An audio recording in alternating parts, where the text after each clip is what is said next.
Summer school was once a staple in many school districts in California, but the recession forced budget cuts that impacted what districts could offer. I'm Christina Salerno. We'll take you to visit two different districts that are rethinking summer school, this time with a whole new format. Do you consider education to be a lifetime project?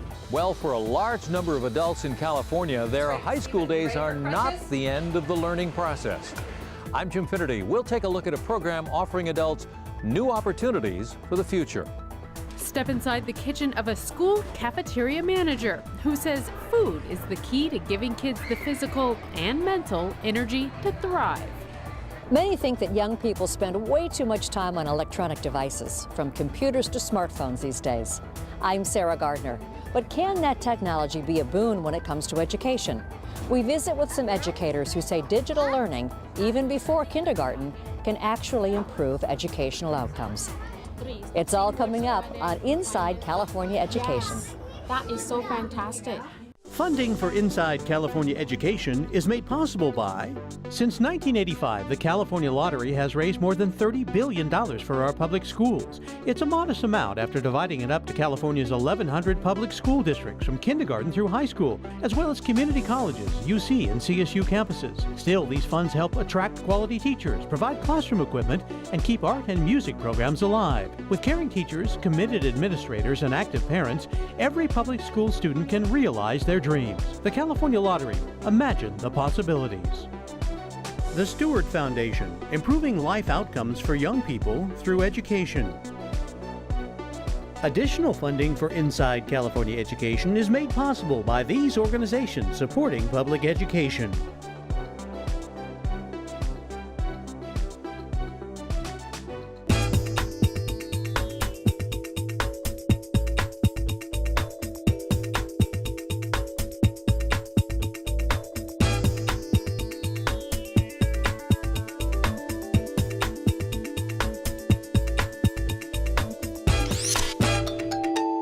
Thanks for joining us on Inside California Education.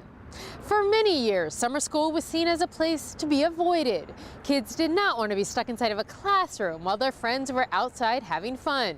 But that's all changing, thanks in part to a statewide campaign called Summer Matters that takes an entirely new approach to summer school. We visited programs in Sacramento and Los Angeles to see what this new effort looks like.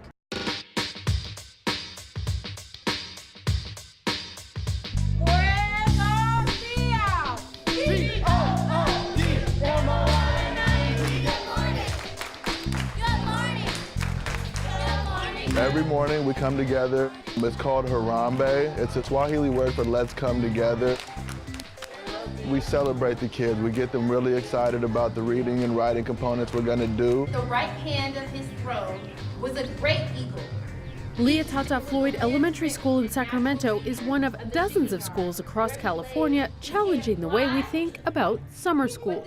Traditionally, it was set up just like school. So it was school in the summer. It was come to the classroom, sit at a desk, go through lessons, read chapters in a book, answer questions, listen to the teacher talk. A growing number of school districts in California are leaving that old model behind in favor of a new approach. Summer school is becoming less like school and more like summer camp. The change is part of a promotional outreach to school districts called Summer Matters. It's been spearheaded by many, including State Superintendent of Public Instruction Tom Torlakson, along with the Department of Education and the Partnership for Children and Youth. Summer school no longer, we're not putting worksheets in front of students. We're not, drill and kill, rope. We're not doing any of that. We're actually allowing our students to open their minds and to tell us what they want to learn and actually bring to the table the knowledge and experience that they already have. So what we're here looking at today is our partnership with the Children's Defense Fund, national organization. So we're at Freedom Schools. And so we've got culturally responsive and relevant materials and books that our young people are looking at. Keeping with the theme of summer camp, the rooms are decorated more like cabins than classrooms. Here you'll find everything from a fake Hollywood film set to a room designed just for girls. Our classroom is the Mirror Girls, and what my teacher did was she hung up pictures of people who made differences in our community or who got judged about what they were doing in the community. Why I like coming here is because we get to do a good education and read fun books. And after read fun books, we get to do fun activities with the books. And it's helping me with reading because I used to be behind in reading, and now being in school helped me to be at my grade level. There's a lot of research about summer learning loss and the fact that kids who don't have kind of structured, fun, engaging activities in the summer lose learning, so that when they get back to school in the fall, they can be as much as 2 months behind the grade level reading that they were at before summer started. And that gap accumulates over years, so that by the time they get to 5th grade, kids who haven't had those experiences throughout their elementary school experience can be as much as 2 or 3 years behind their peers. The Summer Matters campaign is just what it says. It says that summer matters for these children to have opportunities like their peers. The Summer Matters campaign has made a difference for Faye Trice and her 6-year-old son, Joshua. She says he struggled at school during his first year of kindergarten. Every morning it's a fight. He doesn't want to go to school. He hates school. He hates math. The kids are bullies. It's just every morning is drama. But now that he's in the summer program, she says everything has changed. He'll get up in the morning, especially when they have the field trips going on. He's ready to go. You know, he rides his bike here every day, so he has that energy. When we get here, he'll go sit down, he'll do what he has to do, and by the time he gets home, he's ready to go again. How summer programs are carried out is up to each individual district. While the program in Northern California has a focus on reading, the Lenox district in Los Angeles offers 15 activities that students can choose from. Everything from animation to video game design, even their own rock band. It's like a choice that you make, and it's something that you personally enjoy because you're coming here. You're not coming here because you don't want to. You're coming here because you choose to. We have 3 stations going on at the same time, so we got 3 bands going on in one room. When you step outside, you don't hear the chaos. The more experienced ones are jamming out. The ones that are coming in for the first time, I give them something to play, work on power chords. So it's not a free-for-all, but it is structured. I guess it's my break in my own way. I relieve a lot of stress here, which is mainly why I like coming, because I get to de-stress with the instruments. You know, some kids, they go throughout the school day and there's no connection. Rock band is that connection for kids that they want to come to school every single day. School administrators say the activities here may look like they're just for fun, but dig a little deeper and you'll discover a good deal of math and science. You tell students, hey, we're going to make some cookies, they're excited, you know. The academics comes in when you need to measure different ingredients, and how much is a teaspoon, how much is a tablespoon, how much is a cup. You know, we need to put 2 cups, and and adding those things. So you're adding fractions, and so kids don't know. The learning is done in a disguised format. They're learning those skills.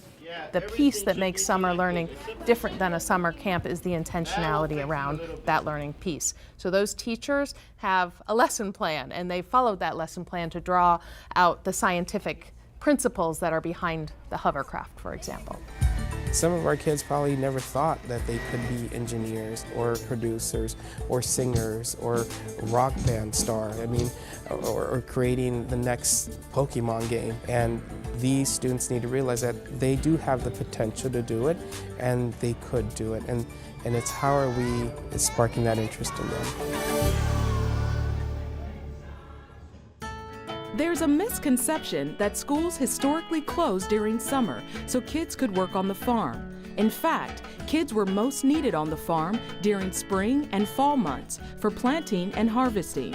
It was actually urban cities that shut down schools in the summer because of sweltering temperatures in the days before air conditioning. By the late 19th century, rural and urban schools compromised on the modern school calendar. You may think of adult education as simply something designed to complete the degrees of those who had difficulty in finishing high school. But many school districts in California look at adult education in a very different way. Let's visit one program in the Los Angeles area where thousands and thousands of adults have gone back to school for coursework focused on education and employment.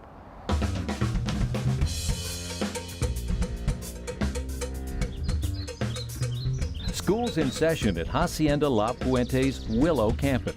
But you won't find any children here. There are only adults working hard at developing new skills. It gives me a chance to be able to get a good paying job, because without education, nobody wants to hire you. Ray Ochoa is among the 1.2 million adults in California enrolled in adult education through a public school district. He's in the automobile program at the state's second largest vocational training and adult education campus. This is my second year, and they will start you off with learning everything about the brakes, the calipers, the lines, and now we're working on the engines, how to be able to break an engine apart, putting it back together. That's where we're at right now. Adult schools help Californians who are too old for the K-12 system reach their goals, like picking up new job skills, learning English, or obtaining a high school diploma. Of the state's 340 adult schools, Hacienda La Puente is unique. We have 5 major buildings here on campus, which is almost unheard of for adult education campuses. We have appliance repair, welding, production workshop, the Culinary Arts Center, and auto shop.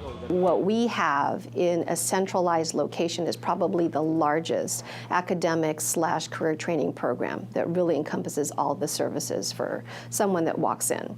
So if you were to walk into Willow, you're walking into a place that is going to have over 365 programs for you to choose from. While some of those programs are free, others, like this culinary program at Willow, come with a cost. Many students qualify for financial aid. Ray Ochoa will pay about $2,000 for his automotive training by the time he's done. Ray's instructor, Mike Rojas, says many of those costs come from keeping up with rapidly changing technology, from new tools to computer software. And they can bring one of the meters down and then do testing different points of the circuit. And then when they learn off of here, they come over here to the board and they actually build the circuit itself. Most of the knowledge of students that start off here is zero to about maybe a 3. I placed them in dealers like Toyota, Honda, General Motors. I placed them all over the place. Local dealers and businesses help too with financial and equipment donations, including major items like these brand new blue car lifts. This one's starting to go up a little bit. Next door in the appliance repair program, it's much the same. Christopher Muskis is a former student, now an advisor working for Whirlpool. The more that we can keep current with the education that's needed to service these machines, the better off the industry is going to be. Instructor George Santaceros says the manufacturer's role is critical. Best Buy, LG, Samsung, Howard's, Sears. These are all partnerships that we have grown throughout the years. Without them, we wouldn't be able to be here. Everything you see in the shop has been donated by one of these manufacturers. These partnerships are especially important as adult schools try to regain funding that they lost during the recent recession. Many school districts were forced to slash spending on their adult education or shut down the schools entirely. Today, the demand for graduates remains high. That's especially true for the culinary arts. We generally have more people calling us that want employees and that want cooks than we can even fulfill.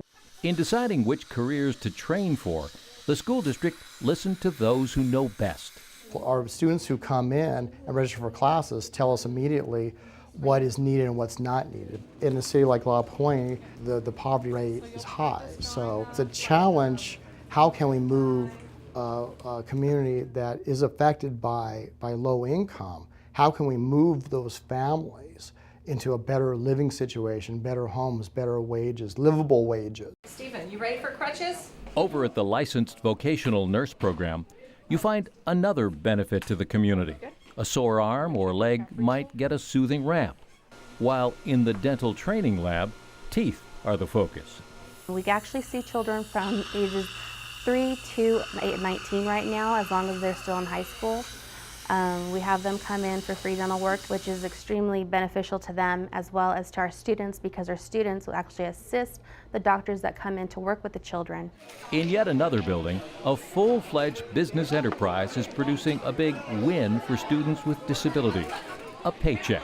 Here, they're making real products for real customers. That's really good, you guys. With academic classes and career programs, the work being done here offers a second chance for those who want to complete their education or take their life in a whole new direction. What I really see as an adult school system within a K-12 is sort of that blanket that envelops that community and ensures that we have all of these ancillary services that needs to be in place to make sure that that family is successful, economically, socially, emotionally. Adult education has some roots in the military. During World War II, tens of thousands of members of the armed forces left high school early to serve their country. The General Education Development, or GED, was created to give those returning service members a chance to use their military experience to qualify for a high school equivalency. Today, the GED is widely used in the United States as a pathway for adults to enroll in college or pursue a better job. Still to come on Inside California Education, students as young as 4 years old turn to digital learning to get them started on their education. But first, we'll show you a day in the life of a food service manager.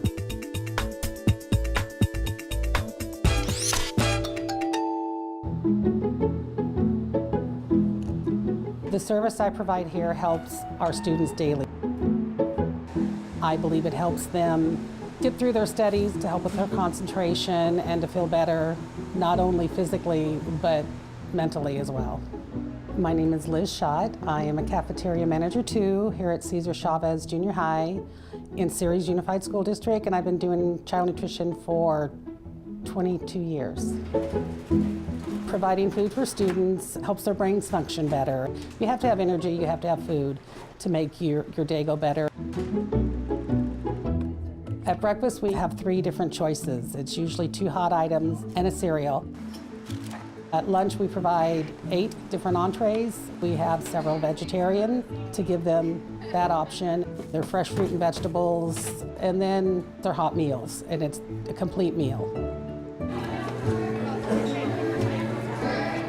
We try to make our students feel welcome. Good morning, Miss Lily, how are you? We want to smile at them, greet them, make sure that they're welcome and we're here for them, and it'll just make them feel better. Thank you so much.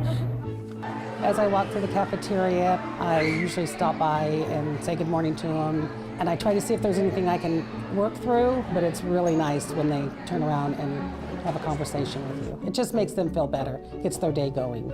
You guys like the spicy chicken, right? The beans, the rice, and the cheese, and you like that one? It's brand new, so I need to know.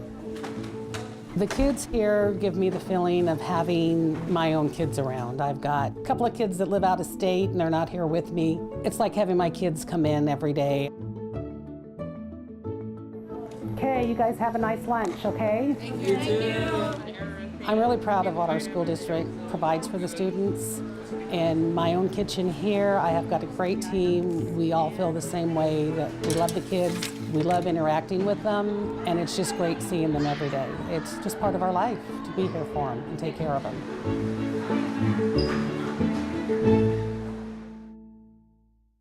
Schools are no stranger to technology, using it for everything from lessons to computer-based testing. But many people might be surprised to see digital learning and early childhood education with kids as young as 3 and 4. We'll show you how schools in Napa are using iPads to improve the vocabulary of their littlest learners. Do you all want to stand up, please? Yeah. Okay. You guys ready to be a cat? These preschoolers in Napa County are practicing the letter of the day, C, as in cough. Comes like this. It's a pretty typical preschool lesson, but what's different is the way it's being delivered, through an iPad.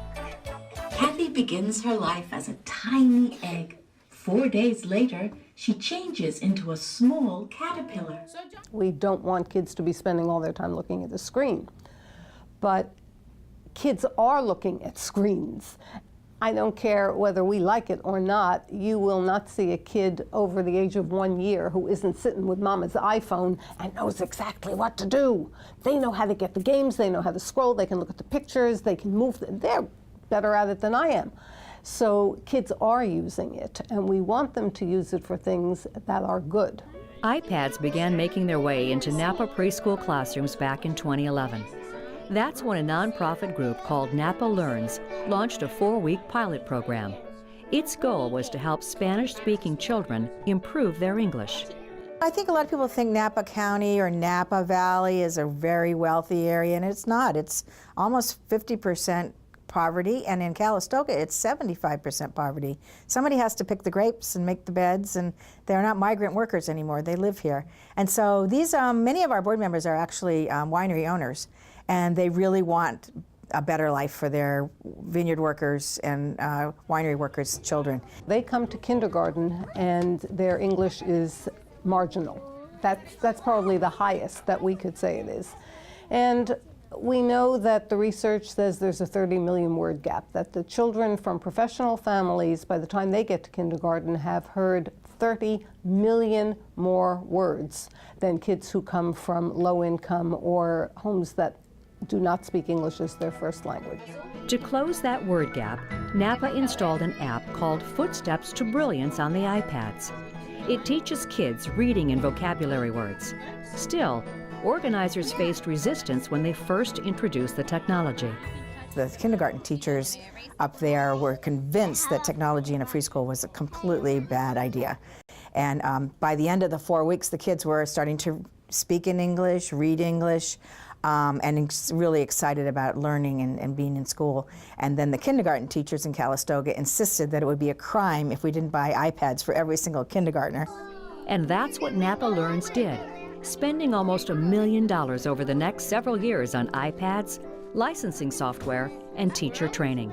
The Napa County Office of Education has since taken over expenses and implemented the program countywide. See that? That's 3. Is that same word somewhere there? You can find it. Yes, that is so fantastic. We encourage the teachers to use it like they would any other book, but also it's a very engaging program. Said the books are sort of a jumping off point, and the teachers can really expand on how they use that in the classroom. For instance, with the caterpillar, we're going to make, caterpillars out of Play-Doh. We'll draw caterpillars, and we'll learn about the life cycle of the caterpillar. And so there are a lot of extension activities that go along with the books and stories and games. Organizers say there are a number of reasons why iPads are more engaging to kids than regular books. It's very colorful, and there's movement, and the child can control a lot of what's happening. And the stories are in English and Spanish, so you can toggle back and forth. So the child can listen to the story in Spanish first and then in English. Or even better, the parent can listen in Spanish so that they know what the child is reading in English. And one of the unanticipated wonderful side effects has been that parents are telling us that their English is improving. See? Is it? No, I don't. What? Maria Estrada says she's picking up new English words right alongside her preschool-age daughter. Sometimes I ignore how to pronounce a word, and we touch the screen or the word, and it says the correct pronunciation. And we both try to make the correct pronunciation, and we, I think, learn together and have fun at the same time. Napa offers a 2-hour training class for parents like Maria. They learn how to use the app and are loaned an iPad to use at home for 1 year while their child is in school. It's free. It's fun, and my daughter really gets involved in the program. She loves it now. The goal is every child should have this. Every child should have the opportunity to use this. And we have to overcome the bias that, are we sure we want to give little kids digital technology? There was a lot of pushback from other early childhood providers. And so we had to do a lot of going around to different meetings and different from nonprofits and even the schools to demonstrate by having them come visit the classroom that this was a really fabulous opportunity for kids. And by the way, it's only 10 to 20 minutes a day out of a 5-hour day. Every teacher, like every parent, wants their kids to succeed. But we didn't always have the tools, and this is a tool. This just happens to be a fabulous tool. Opening door, come on in. That's going to do it for this edition of Inside California Education. If you'd like more information about the program, just log on to our website, insidecaled.org. We have video from all of our shows, and you can connect with us on social media as well. Thanks for joining us. We'll see you next time on Inside California Education.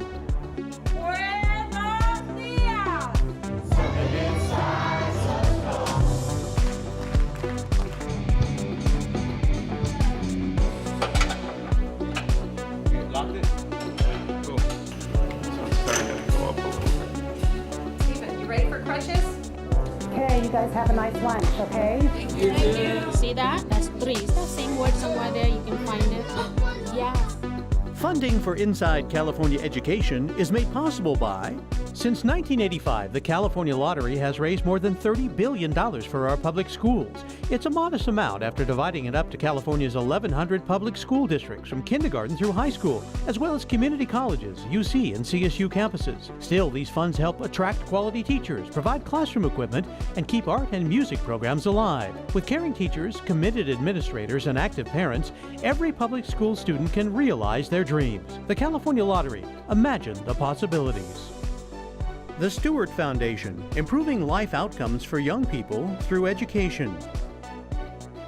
Additional funding for Inside California Education is made possible by these organizations supporting public education.